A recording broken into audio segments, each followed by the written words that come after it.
Здравствуйте, мои дорогие. Вот, наконец-таки мы снова с вами встретились. И сегодня я хочу вам сделать подарок, разобрав достаточно актуальные и в то же самое время, я надеюсь, интересные темы и вопросы по поводу и техники пения, и в то же самое время работы с микрофоном и аудиозаписью. Что в первую очередь мы рассмотрим? Это так называемый микст, смешанный голос или попросту смесь. В чем состоит особенность этого голоса? Она состоит в том, что ноты головного голоса берутся грудной техникой, если так можно выразиться. То есть связки у нас будут работать в головном регистре таким образом, как будто бы мы поем голосом грудным. Как можно это выразить? Если мы возьмем какую-либо низкую ноту и попробуем подойти к ноте более высокой, это будет звучать примерно так.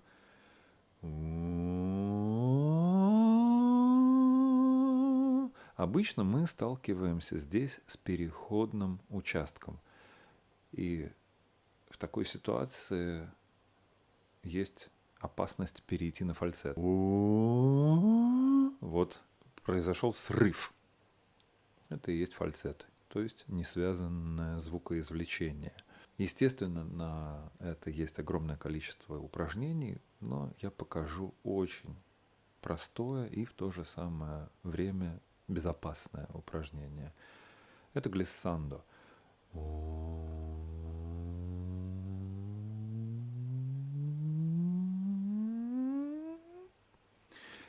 Вы слышали, что голос звучал не везде одинаково.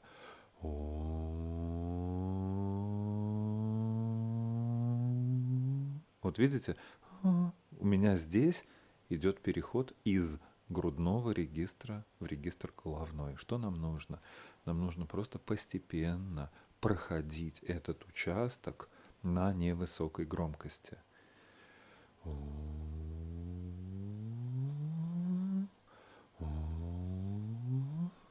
Вот там, где у нас начинаются трудности, мы останавливаемся пока и возвращаемся обратно. Представим себе некое кольцо. Мы поднимаемся вверх, как на колесе обозрения, опускаемся. Поднимаемся вверх. Вот если я сделаю это быстро и резко, у меня ничего не получится. Видите, все. Хитрость состоит в том, что звук как бы катается по верхнему небу. Для этого в нижнем регистре мы можем начать петь с челюстью чуть назад, и при подъеме челюсть чуть-чуть выводить вперед.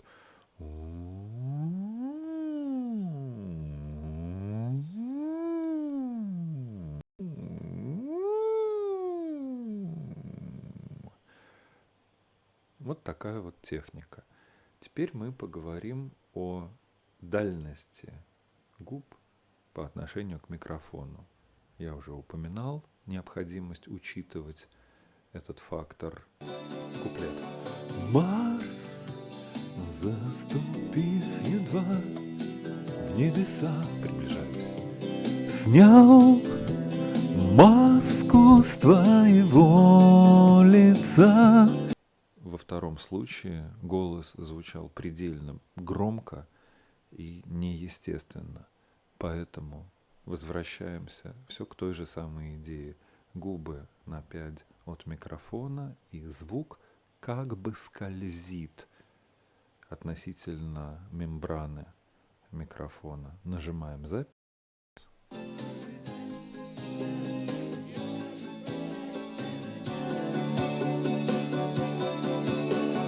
Марс, заступив едва в небеса, снял маску с твоего лица.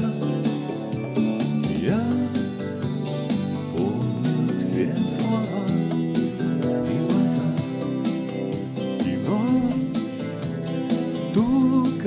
которой нет конца. Останавливаем запись. Что мы видим? Некоторые всплески, которые нам совершенно не нужны. Но в целом запись получается достаточно ровной. Единственный минус состоит здесь в том, что для демонстрации вам микса я держал источник звука достаточно близко к микрофону, а этого делать, естественно, нельзя. Поэтому получится у нас вот что. Марс, заступив едва небеса, снял маску с твоего лица, ту, которой нет конца.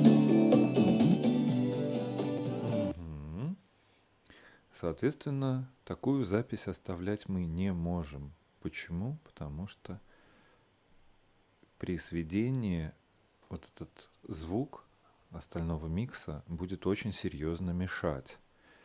Соответственно, я удаляю источник звука. В идеале это все записывается в наушниках. То, что я делаю сейчас, это только для демонстрации того, что я хочу рассказать. Нажимаем «Запись» здесь. Пока никаких, как вы видите, эффектов нет. Об эффектах я расскажу чуть позже. И теперь уже можем смело записываться.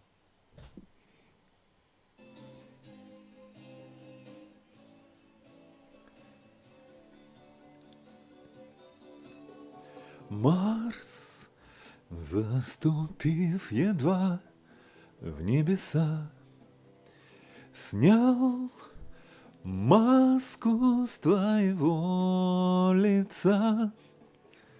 Я помню все слова и глаза, и ночь, ту, которой нет конца. Достаточно. Смотрим, что у нас получилось. О чем я говорил? Не должно быть очень больших всплесков во время записи. Один такой всплеск есть.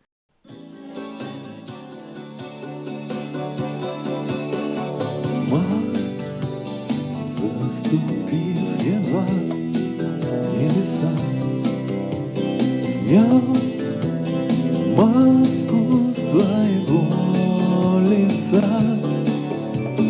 Я помню все слова и глаза, и ночь, ту, которой нет конца.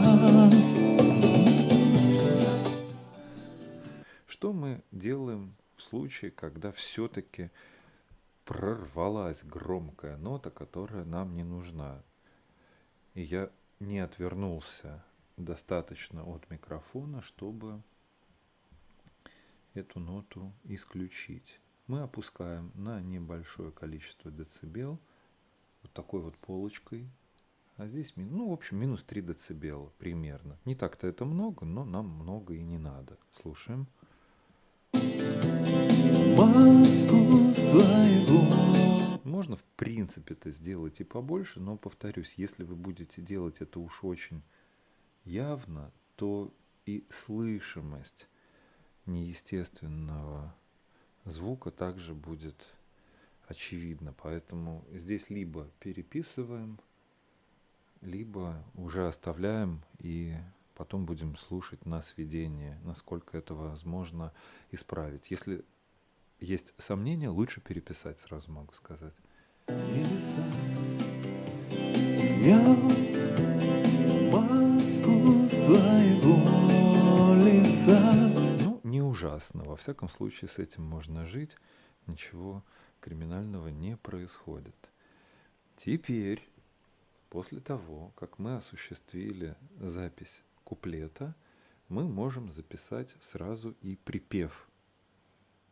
А уже потом, на примере припева, я покажу, каким образом мы накладываем эффекты. Ну, к куплету, кстати, это относится, естественно, тоже, просто речь немножко будет о разных эффектах, необходимых для куплета и для припева. Смысл здесь какой? Что припев поется обычно громче, поэтому автоматически я немного отдаляюсь от микрофона. То есть, если я сейчас с вами говорю на расстоянии, ну, если взять телефон, вот на расстоянии длины телефона чуть больше, то при исполнении припева я отодвинусь еще процентов на 20-25 подальше. Это необходимо для того, чтобы более громкие звуки не выходили слишком сильно за границы нужного нам диапазона. Диапазон динамический, как вы видите, здесь вот такой. Можно его, кстати, проверить, чтобы было понятно, о чем я говорю. Пив едва в небеса снял маску с твоего лица. Я Минус 1,3 децибела. Это достаточно много, я хочу сказать. То есть уж точно громче записываться не стоит. Видите, я выделяю тот сегмент, куда будет записан следующий отрезок. То есть припев. Слушаем.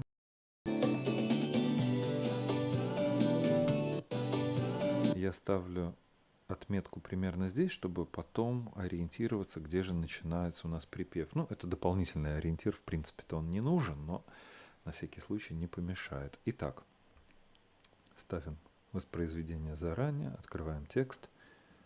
Я помню все слова и глаза, и ночь, ту, которой нет конца. В жарких странах, где рассветы в океанах прячут лето твой, дышит прибой, не для меня, прощай. Достаточно. Мне не понравилось, как я исполнил, потом на записи послушаем, но мне не понравилось, потому что вот этот микс, о котором я до этого говорил, в данной ситуации очень-очень-очень-очень важен. В жарких странах, то есть не должно быть в жарких странах. Головной голос нам абсолютно здесь не нужен. В жарких странах и в жарких. Горизонтальная позиция, улыбка. В жарких странах. Прям тянем уголки губ в разные стороны. Где рассветы в океанах. Теперь, зная это, я уже более уверенно попробую спеть этот дубль. Стараюсь вообще записываться с первого, максимум со второго дубля, чтобы не выжигать песню, как это говорят. Если это не получается, лучше отрабатывать песню заранее, более качественно. Итак, сейчас мы слушаем запись, потом я отдаляю источник звука, и в первую очередь будет слышна вокальная дорожка.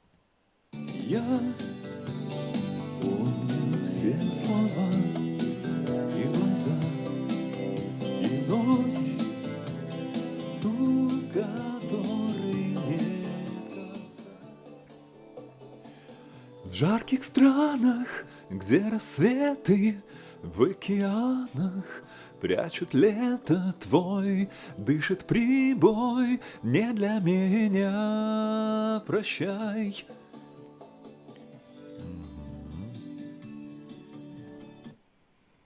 Несмотря на то, что я отошел подальше немножко от микрофона, вы видите, что звучание более плотное.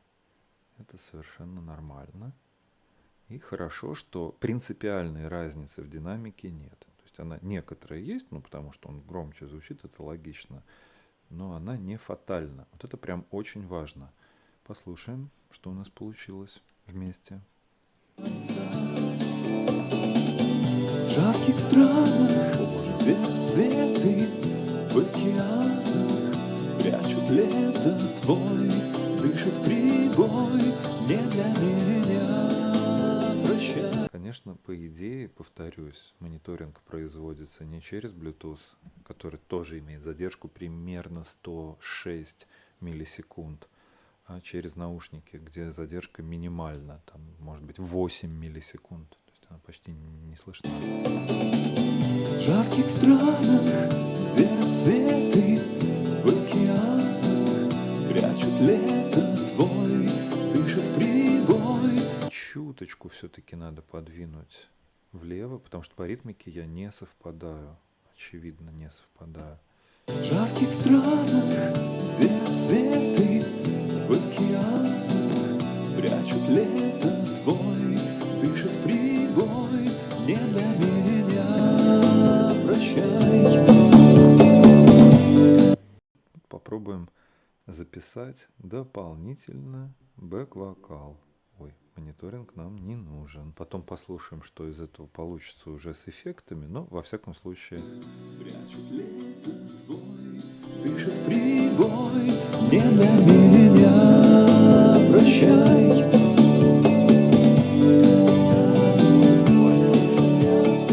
Вот эту волну Не для меня, прощай.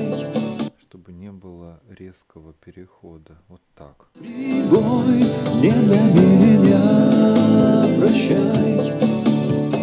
Достаточно, вполне. Больше пока ничего записывать не будем. Это так, спонтанно. Что такое пение в интервал, да? Многие из вас знают, что такое интервалы. Так вот, мы использовали этот прием. Что нам теперь нужно? Нам нужно посмотреть, каким же образом мы можем обработать вокал так, чтобы он у нас заиграл новыми красками. Во-первых, если нам не хватает плотности вокала, то, как я и говорил, необходимо использовать компрессию. Если же мы хотим, чтобы голос звучал ближе по отношению к основной фонограмме, мы будем накладывать лампу. Я покажу, как это делать. Ну а если мы имеем проблемы с шипящими, то используется деэссор. Все это можно будет увидеть прямо сейчас. Марс, заступив едва в небеса, Ну вот слово «небеса», допустим. в небеса. В небеса. Включаем эффекты. Слушаем. В небеса. Вот так звучит у нас голос с деэссором. Марс, заступив едва в небеса, снял маску с твоего лица. Немножко не выдерживает система всех этих эффектов. Ну, смысл в том, что деэссор немножко смягчает шипящие. Если я сейчас положу еще и компрессию дополнительно, у нас будет звук более ровным. Теперь нам необходимо добавить объем. Вот как раз объем у нас дает ревербератор и дилей. Попробуем послушать, как голос звучит с этими эффектами. Пока только один вокал, одна только вокальная дорожка. Марс, заступив едва в небеса, снял маску с твоего лица. Вы слышите, да, что достаточно активно прослушивается пространство. Добавили сатурацию, добавляем компрессию и добавляем еще немного сатурации, которая даст больше теплоты. Заступив едва в небеса, снял маску с твоего лица. Ну, в целом все понятно, и даже какие-то вдохи и другие артефакты, как говорят звукорежиссеры, не так страшны, поскольку в миксе этого слышно не будет. Единственное, что я заметил, это то, что голос звучит очень громко по отношению ко всему миксу. У нас был бэк-вокал, на него мы тоже кладем обработку. Что получилось?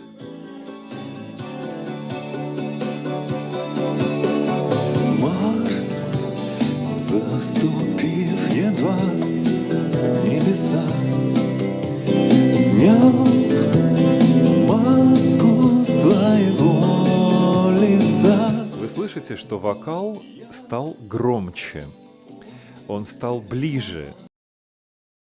С одной стороны это плюс, с другой стороны, теперь уже, мне кажется, голос здесь звучит чрезмерно громко. Давайте послушаем припев. В жарких странах, где рассветы в океанах прячут лето твой, дышит прибой, не для меня, прощай.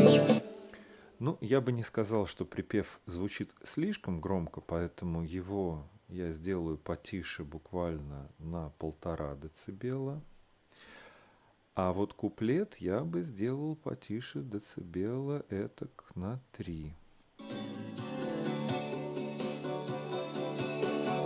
Марс, заступив едва в небеса, 5. снял маску с твоего лица.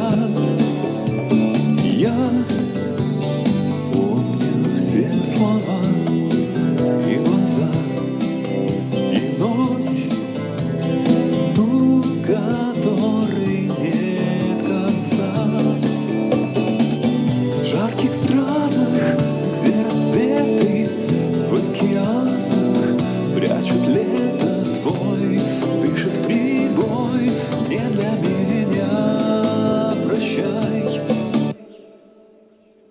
Что собой представляет дабл-трек? Это усиление какой-то части песни. Давайте посмотрим, где можно сделать звук плотнее. Я это делаю спонтанно, повторюсь, в таком же реальном времени, как вы меня смотрите. Важно выдержать здесь те же позиции. Если это микстовый голос, значит микстовый. Если головной, значит головной. Ну и все в таком ключе. Единственное, что я буду петь дабл-трек либо чуть дальше от микрофона, либо чуть ближе, чтобы создать эффект плотности. Обычно это делается чуть ближе, но мы посмотрим. То есть либо дальше, но громче, либо ближе, но тише, но в тех же позициях.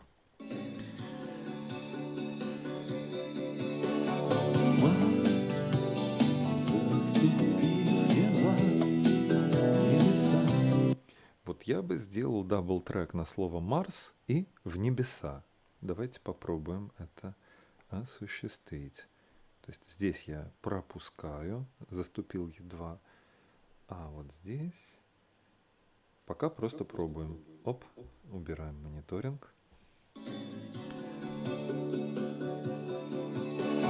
Марс, заступив едва в небеса. Попробуем. Марс В небеса. Я спел потише и поближе. Мне кажется, должно быть хорошо. Слушаем совместно. Это все должен убрать у нас Noise Gate. О Noise Gate я уже говорил. Слушаем, что получилось.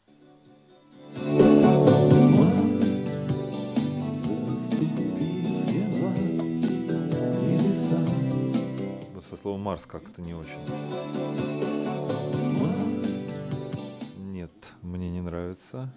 Оставляем только одно слово. Марс, заступив едва в небеса.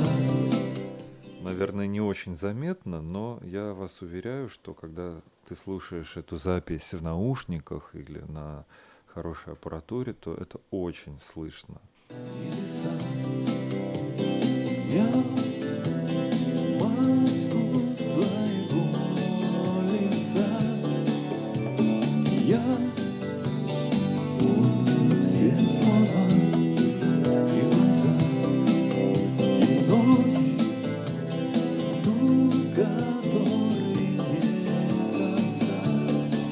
здесь можно сделать дабл-трек. Мгм. И ночь, ту, которой нет конца. Мгм. Сначала пробуем. Ту, которой нет конца. И вот здесь мне важно отойти, потому что позиция достаточно опасная, если петь близко. Может прозвучать слишком громко.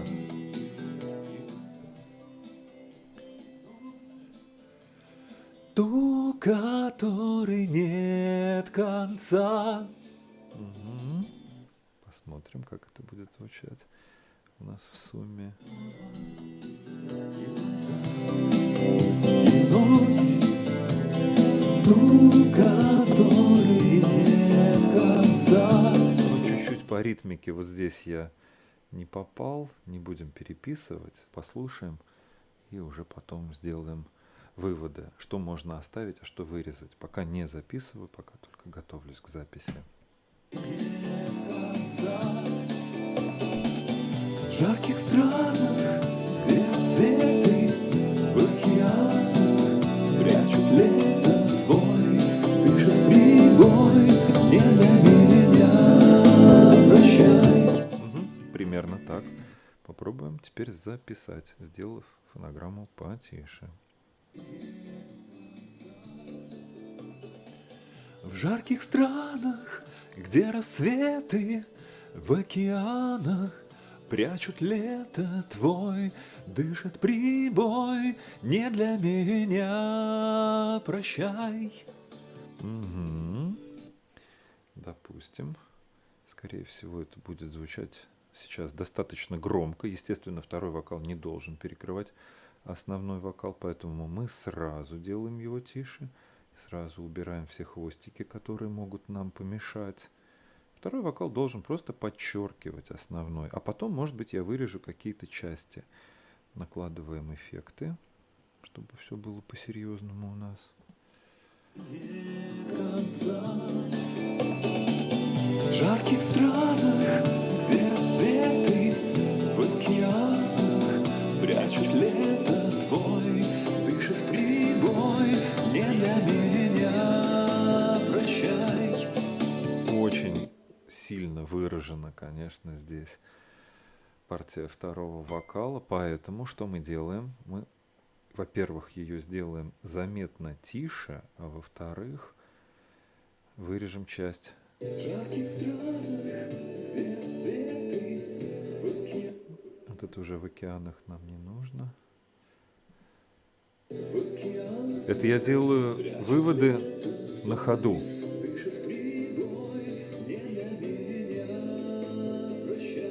Даже, наверное, вот так вот у нас будет это все выглядеть. И значительно тише. Значительно просто, чтобы у нас было. Так, смотрим. Что В жарких странах, где рассветы, прибой, не для меня, прощай. Вы обратили внимание, что здесь голос звучит с дополнительным подмешиванием нижнего звука. Это также то, о чем я хотел сегодня рассказать. Это октава вниз. В жарких странах, где рассветы. Слышите? В жарких странах. В жарких странах. Ту, которой нет конца. В жарких странах, где рассветы в океанах прячут лето твой, дышит прибой, не для меня, прощай. Вместо того, чтобы накладывать октаву вниз, ее можно спеть. Тогда мы создадим большую плотность. Заступив едва в небеса, заступив едва в небеса, заступив едва в небеса. Вот и все. Я спою очень спокойно, негромко, и это даст плотность.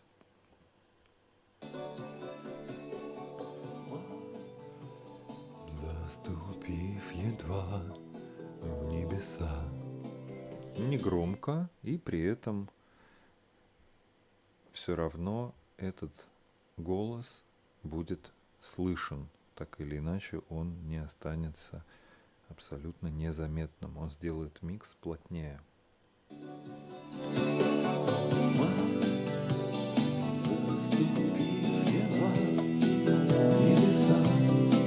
Опять же, вы, скорее всего, практически ничего не услышите, но уверяю, что это дает, как специя, определенный дополнительный вкус миксу. И вот из таких мелочей как раз состоит хорошая песня, хорошо исполненная песня. Я уж, конечно, не претендую на то, что эту песню исполнена хорошо, но, по крайней мере, мне хочется верить, что вам это интересно.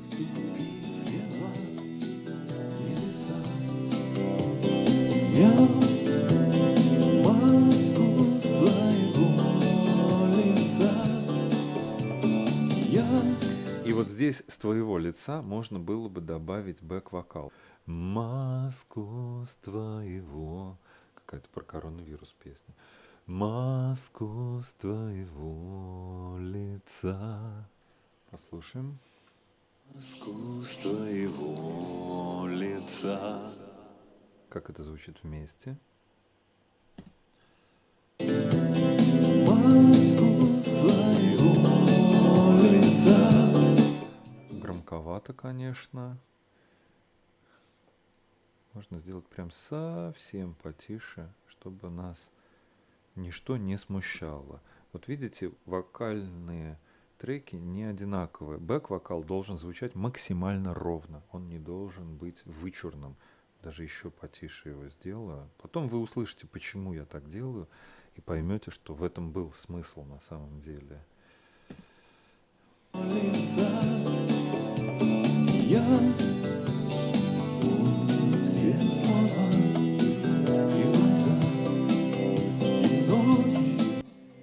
И ночь.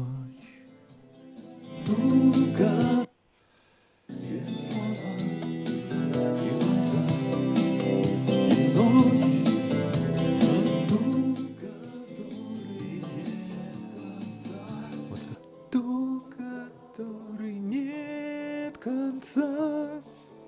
Угу. Обязательно, ну, естественно, здесь я пою просто для себя, чтобы настроиться, а вот именно полезная фраза, она звучит громко, в конце очень громко.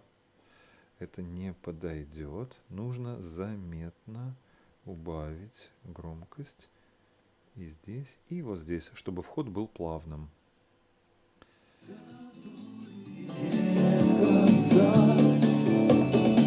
Таким образом, это будет звучать значительно интереснее.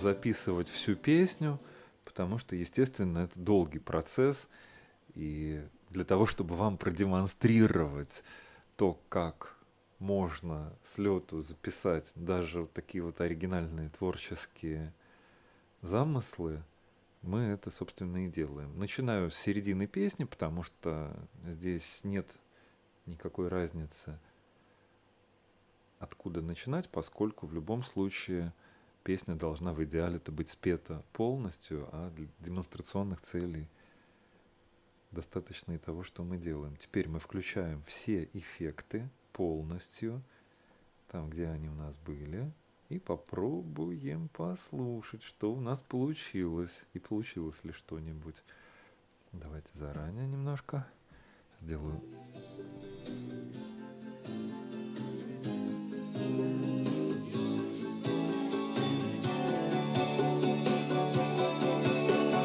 Марс, заступив едва